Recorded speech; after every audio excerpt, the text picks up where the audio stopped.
You're standing in your kitchen, staring at the pile of crumbs, the sticky spot by the coffee maker, and wondering if you should finally give up the endless back and forth with a handheld mop and a vacuum that never seems to get under the couch.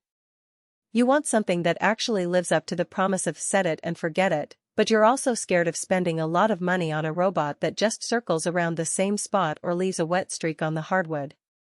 That hesitation is real, especially when a lot of the hype focuses on specs rather than what it means for your daily life.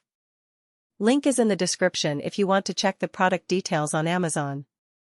I spent a couple of weeks testing the Roborock Qrevo Curv 2 Flow in a typical apartment: 2 bedrooms, a small office, a hardwood kitchen, and a tiled bathroom.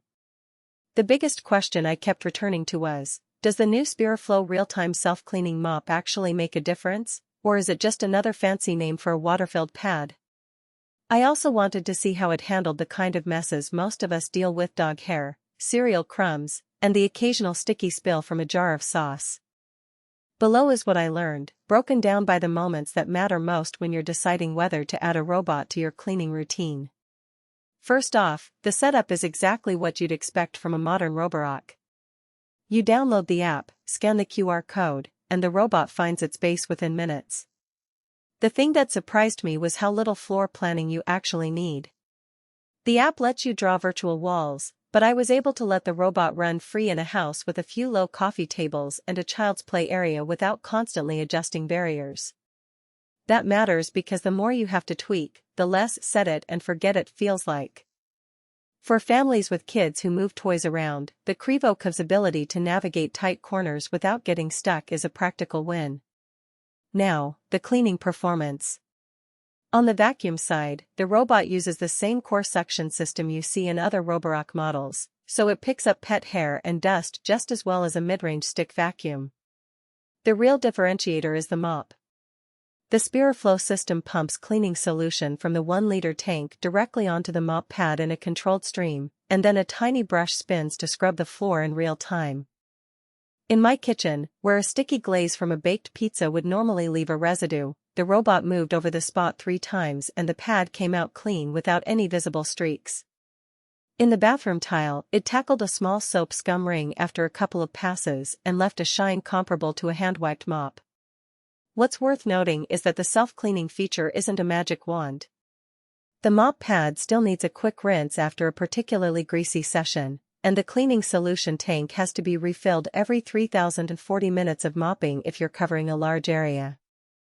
That's a small trade-off for the convenience of not having to manually wet and wring the pad each time, but it does mean you should keep an eye on the solution level if you plan to mop the entire floor in one go.